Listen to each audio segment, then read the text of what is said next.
आज उत्तर प्रदेश की राजनीति से एक ऐसी बड़ी खबर है जिसने राम मंदिर, वक्फ, विकास, रोजगार और विपक्ष की राजनीति इन सभी मुद्दों को एक साथ चर्चा के केंद्र में ला दिया है। प्रतापगढ़ की धरती से मुख्यमंत्री योगी आदित्यनाथ ने विपक्ष, खासकर समाजवादी पार्टी और कांग्रेस पर अब तक का बेहद तीखा राजनीतिक हमला बोला।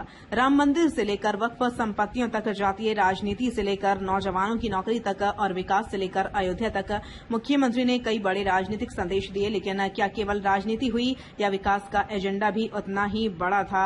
आज की इस विशेष रिपोर्ट में हम मुख्यमंत्री के पूरे भाषण, विकास परियोजनाओं और उसके राजनीतिक संदेश, हर पहलू का विस्तार से विश्लेषण करेंगे। मुख्यमंत्री योगी आदित्यनाथ मंगलवार को प्रतापगढ़ पहुंचे। राजकीय इंटर कॉलेज परिसर में आयोजित कार्यक्रम में उन्होंने 384 करोड़ रुपए से अधिक लागत की 111 विकास परियोजनाओं का लोकार्पण और शिलान्यास किया। इन परियोजनाओं में सड़क, स्वास्थ्य, शिक्षा, कनेक्टिविटी, धार्मिक स्थलों के विकास और स्थानीय आधारभूत सुविधाओं से जुड़े अनेक कार्य शामिल हैं। मुख्यमंत्री ने प्रतापगढ़ की ऐतिहासिक विरासत का उल्लेख किया। उन्होंने मां बेलहा देवी, मां चंद्रिका देवी, करपात्री जी महाराज, स्वतंत्रता सेनानियों, साहित्यकारों और आंवला उत्पादन करने वाले किसानों का उल्लेख करते हुए जनपद की पहचान को रेखांकित किया। उन्होंने कहा, प्रतापगढ़ सिर्फ इतिहास नहीं बल्कि स्वावलंबन की पहचान भी है। मुख्यमंत्री ने अपने भाषण में कहा कि कुछ विपक्षी दलों को राम मंदिर बनने से पीड़ा है। सुनिए सीएम योगी ने क्या कहा। मैं समाजवादी पार्टी और कांग्रेस के लोगों से पूछना चाहता हूं, अयोध्या में जिस कथित चोरी पर तुम हिंदू आस्था पर खिलवाड़ कर रहे हो, एक भी बार बताओ वक्फ के नाम पर हजारों हेक्टेयर लैंड प्रदेश में भी और देश के अंदर भी बेची गई। एक भी बार ये लैंड गरीब की थी, कमजोर तबके के लोगों की थी। ये लैंड जिसको गरीबों के नाम पर पट्टा दिया जा सकता था, जहां पर कन्वेंशन सेंटर बनाया जा सकता था, जहां पर किसी राजेंद्र मौर्य जैसे किसी गरीब व्यापारी के लिए दुकानें और व्यापारिक प्रतिष्ठान बनाए जा सकते थे, जहां से वह अपनी प्रतिभा और अपनी कारीगरी का परिचय देकर के दुनिया को देता। इन्होंने वक्फ के नाम पर उस लैंड को कब्जा करवा करके, बेच करके, और कुछ चुनिंदे लोगों ने वक्फ के नाम पर उस लैंड का वारा न्यारा किया है। एक भी बार कांग्रेस और समाजवादी पार्टी बोली नहीं, एक भी बार बोली नहीं। अयोध्या के बारे में तो मैंने पिछले दिनों ही कहा था, अयोध्या में श्री राम जन्मभूमि तीर्थ क्षेत्र न्यास ने उत्तर प्रदेश सरकार से एसआईटी के गठन की बात की थी, और मैंने कहा था एसआईटी दूध का दूध और पानी का पानी करके रहेगी। और बहनों और भाइयों, अयोध्या में एसआईटी ने जो जांच की, प्रारंभिक रिपोर्ट के आधार पर ट्रस्ट ने कार्रवाई करते हुए एफआईआर दर्ज कराई। एफआईआर के आधार पर जिनके खिलाफ साक्ष्य थे, उसके आधार पर कार्रवाई भी हुई है। लेकिन मैं कहता हूं, वक्फ के नाम पर समाजवादी पार्टी और कांग्रेस के लोगों के मुंह पे फेविकोल क्यों लग जाता है? क्यों इनका मुंह बंद हो जाता है? कैसे ये लोग हिंदुओं के धार्मिक स्थलों पर हिंदुओं के द्वारा दिए गए पैसे का दुरुपयोग कब्रिस्तान की बाउंड्री के नाम पर करते थे? तब आस्था आहत नहीं हो रही थी। जब ये इलीगल स्लॉटर हाउसेज चलाते थे, गौ माता की हत्या करवाते थे, गौ माता को तस्करों के हाथों में पिछवाते थे, तब क्या हिंदुओं की आस्था आहत नहीं हो रही थी? जब अयोध्या में राम भक्तों पर गोली और लाठी चलाते थे, क्या तब हिंदुओं की आस्था आहत नहीं हो रही थी? जब इनके द्वारा भगवान राम और भगवान कृष्ण को काल्पनिक कहा जा रहा था, तब क्या हिंदुओं की आस्था आहत नहीं हो रही थी?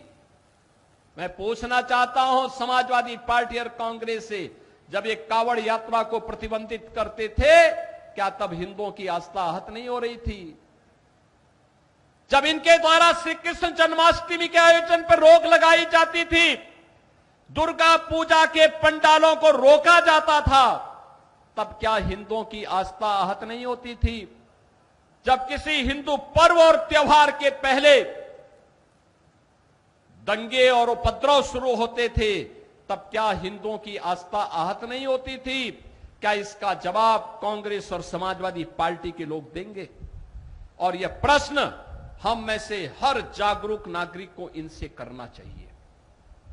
इन लोगों से प्रश्न पूछा जाना चाहिए, तुम्हें क्या अधिकार है? श्री राम जन्मभूमि ट्रस्ट कार्य कर रहा है और मंदिर की व्यवस्था का संचालन कर रहा है, और उस ट्रस्ट के कार्य में किसी का हस्तक्षेप नहीं। ट्रस्ट जिस प्रकार के कार्यों को आगे बढ़ा रहा है, आज भगवान राम का भव्य मंदिर उस रूप में हम सबके सामने दिखाई दे रहा है। कितना भव्य मंदिर!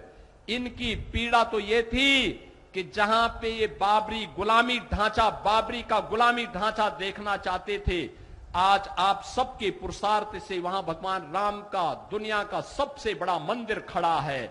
और यही तो पीड़ा समाजवादी पार्टी की। उनकी पीड़ा तो यह है, उनकी पीड़ा आस्था नहीं है। और इसीलिए मुझे देख के लगता है अब तो इन सपाइयों से, इन कांग्रेसियों से गिरगिट भी शर्मा रहा होगा कि भाई देखो, कम से कम एक नई प्रजाति आ गई है कि जो हमसे तेजी के साथ रंग बदलती है। और ये इन लोगों के दोहरे चरित्र से आप अनुमान लगा सकते हैं। उन्होंने आरोप लगाया कि जो लोग पहले बाबरी ढांचे का समर्थन करते थे, आज वही अयोध्या और आस्था का बयान दे रहे हैं। मुख्यमंत्री ने कहा कि अयोध्या पर बोलने का नैतिक अधिकार उन लोगों को है जिन्होंने राम मंदिर आंदोलन में योगदान दिया, जबकि उन्होंने समाजवादी पार्टी और कांग्रेस की आलोचना करते हुए कहा कि इन दलों को इस विषय पर बोलने का अधिकार नहीं है। मुख्यमंत्री ने वक्फ संपत्तियों को लेकर भी विपक्ष पर निशाना साधा। उन्होंने आरोप लगाया कि वक्फ के नाम पर गरीबों की जमीनों का दुरुपयोग हुआ, लेकिन विपक्ष ने इस पर आवाज नहीं उठाई। उन्होंने कहा कि श्रीराम जन्मभूमि तीर्थ क्षेत्र ट्रस्ट द्वारा एसआईटी जांच की मांग के बाद सरकार ने जांच कराई, एफआईआर दर्ज हुई और कार्रवाई भी हुई। मुख्यमंत्री ने विपक्ष से सवाल किया कि वक्फ से जुड़े मामलों पर उनकी प्रतिक्रिया क्यों नहीं आती। मुख्यमंत्री ने कहा कि विपक्ष के पास दो ही मुद्दे रह गए हैं, जाति विभाजन और आस्था पर राजनीति। उन्होंने आरोप लगाया कि युवाओं को रोजगार मिलने से जातिवाद की राजनीति कमजोर पड़ती है, इसलिए विपक्ष विकास की बजाय समाज को बांटने की राजनीति करता है। यह मुख्यमंत्री का राजनीतिक आरोप था, जिस पर विपक्ष की प्रतिक्रिया भी महत्वपूर्ण होगी। मुख्यमंत्री ने कहा कि आज की अयोध्या नई पहचान बना चुकी है। उन्होंने राम मंदिर, 4 लेन सड़क, रेल संपर्क, महर्षि वाल्मीकि अंतर्राष्ट्रीय हवाई अड्डा, राम की पेड़ी, निषाद राज रेन बसेरा, मां शबरी भोजनालय जैसी परियोजनाओं का उल्लेख किया। उन्होंने दावा किया कि देश भर से बड़ी संख्या में श्रद्धालु अयोध्या पहुंच रहे हैं। मुख्यमंत्री ने कहा कि उत्तर प्रदेश में हाल ही में 60,244 पुलिस भर्ती हुई, जिसमें प्रतापगढ़ के युवाओं को भी नियुक्ति मिली। उन्होंने दावा किया कि आज भर्ती प्रक्रिया पारदर्शी है, जबकि पूर्ववर्ती सरकारों में भर्ती प्रक्रिया निष्पक्ष नहीं थी। यह भी उनका राजनीतिक आरोप था। मुख्यमंत्री ने कहा 2017 से पहले प्रतापगढ़ पिछड़े जिलों में गिना जाता था। आज मेडिकल कॉलेज, नर्सिंग कॉलेज, सड़क, गंगा एक्सप्रेसवे, मंदिर विकास, कनेक्टिविटी जैसी परियोजनाओं ने जिले की तस्वीर बदल दी है।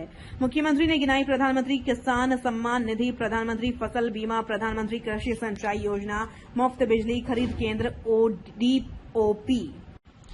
इन योजनाओं के माध्यम से किसानों को सहायता मिलने की बात कही। उन्होंने कहा मुख्यमंत्री युवा उद्यमी विकास अभियान, बिना ब्याज ऋण, ITI, स्किल डेवलपमेंट, रोजगार, स्वरोजगार, स्टार्टअप, इन सभी क्षेत्रों में सरकार कार्य कर रही है। मुख्यमंत्री ने कहा सरकारी अस्पतालों में बेहतर इलाज उपलब्ध कराया जा रहा है। मुख्यमंत्री ने राहत कोष, आयुष्मान और कल से लागू होने वाली 5 लाख रुपए तक की कैशलेस स्वास्थ्य सुविधा का भी उल्लेख किया। उन्होंने कहा सरकारी स्कूलों में ऑपरेशन कायाकल्प, smart class, digital library, bag, जूते, यूनिफॉर्म, स्वेटर, टॉयलेट, पेयजल सभी सुविधाएं उपलब्ध कराई जा रही हैं। अब सबसे बड़ा सवाल है, क्या यह केवल विकास का कार्यक्रम था या 2027 के विधानसभा चुनाव से पहले राजनीतिक संदेश भी? विश्लेषकों का मानना है कि मुख्यमंत्री ने एक मंच से विकास, धार्मिक आस्था और राजनीतिक विमर्श तीनों को जोड़ने का प्रयास किया। राम मंदिर, वक्फ, रोजगार, अयोध्या, किसान, युवा, स्वास्थ्य, शिक्षा, लगभग हर प्रमुख विषय उनके संबोधन का हिस्सा रहा।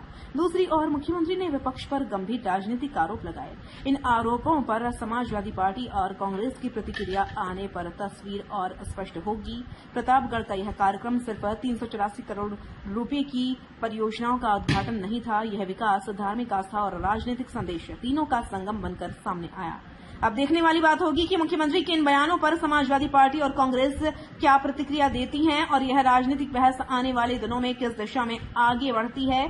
फिलहाल आप इस पूरे घटनाक्रम को किस तरह देखते हैं? क्या विकास और राजनीतिक बयानबाजी साथ साथ चल रही हैं या आपको लगता है कि ऐसे मुद्दों पर सभी पक्षों की प्रतिक्रिया भी सामने आनी चाहिए? अपनी राय हमें कमेंट बॉक्स में जरूर बताएं।